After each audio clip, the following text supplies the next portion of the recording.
다만 이제 눈밑 지방 재배치는 다크서클 수술이다 라고 널리 알려져 있거든요. 물론 이제 수술을 통해서 다크서클이 개선이 되지만 간혹 효과가 적거나 심하게는 사실 없는 경우도 있습니다. 눈 밑에 지방이 없는데 수술 상담을 하러 오는 경우가 있습니까? 이렇게 반문을 할 수가 있을 것 같은데요. 안녕하세요. 저는 성형외과 전문의 한마름 원장입니다. 자, 오늘은 20대부터 40, 50대까지 눈밑에 많이 받는 수술이죠. 바로 이제 눈밑 지방 재배치 수술인데요.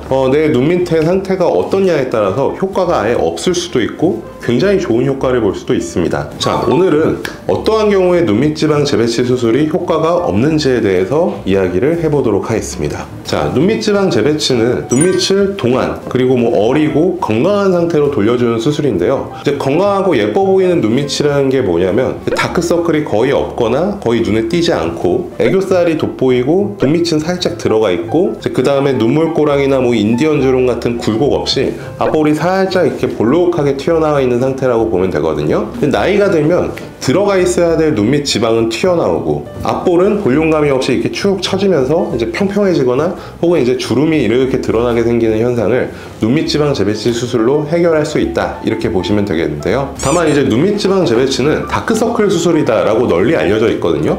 물론 이제 수술을 통해서 다크서클이 개선이 되지만 간혹 효과가 적거나 심하게는 사실 없는 경우도 있습니다. 먼저 눈 밑에 이제 색소가 침착된 눈을 들 수가 있는데요.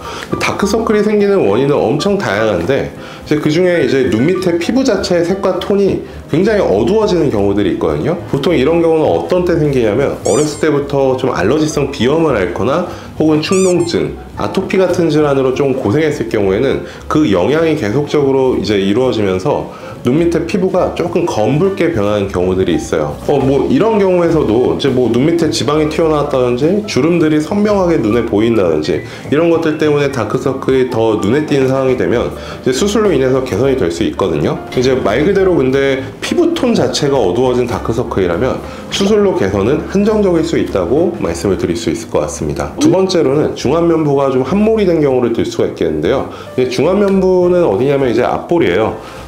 이제 상악골이라고 불리는 이 앞볼의 뼈가 보통은 살짝 튀어나와 있는데 좀 뼈의 구조상 평평하다든지 아니면 이제 심하게는 쑥 들어가 있는 함몰된 경우들이 있습니다. 이런 경우에는 다크서클이 되게 아래쪽으로 내려온 것처럼 크게 느껴지게 되고요. 그 상태에서 눈밑 지방이 튀어나오게 되면 사실 더욱더 돋보이는 현상이 생기거든요. 사실은 이게 눈밑 지방이 많이 튀어나온 게 아니라 그 밑을 받쳐주는 이제 뼈랑 볼살 자체의 볼륨이 많이 부족하기 때문에 생기는 현상이에요. 앞볼의 볼륨이 많이 부족하기 때문에 눈밑 지방을 재배치를 해서 그 볼륨을 채워주기에는 부족하다고 보시면 될 것 같습니다. 눈밑 지방 재배치는 말 그대로 수술명 그대로 눈 밑에 튀어나온 지방을 어딘가로 재배치한다. 옮겨서 눈밑은 쏙 들어가게, 옮겨진 곳은 볼륨이 더해져서 볼록 튀어나오게 예쁜 모습으로 만드는 수술인데요. 그럼 이제 눈 밑에 지방이 없거나 혹은 양이 적은 경우라면 재배치할 지방 자체, 옮겨질 지방 자체가 없으니까 수술적인 효과는 당연히 떨어지겠죠.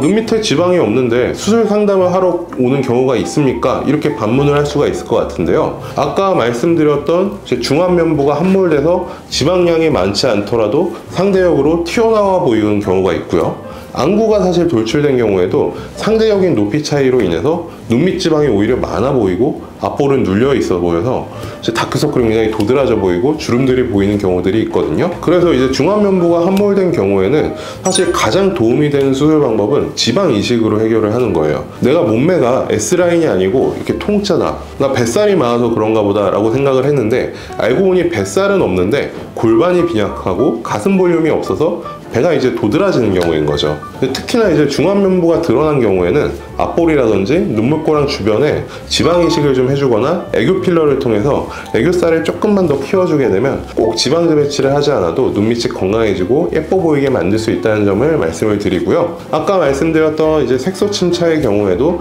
사실 눈밑 지방 재배치를 통해서 해결한다기보다는 피부 자체로의 접근이 좀 더 필요하거든요. 레이저 토닝이라든지 혹은 피부과에서 하는 미백 치료들, 혹은 이제 요즘은 이제 리쥬란 같은 것들을 이제 눈 밑에 적용을 해서 진피를 좀 더 재생시켜서 다크서클을 좀 개선하는 치료들이 이루어지고 있는데, 이런 것들을 통해서도 꼭 눈밑 지방 재배치라는 수술이 아니더라도 좀 더 다크서클을 개선하고 눈밑을 건강하게 만들 수가 있습니다. 자, 오늘은 눈밑 지방 재배치에 효과가 없는 경우에 대해서 알아보았고요.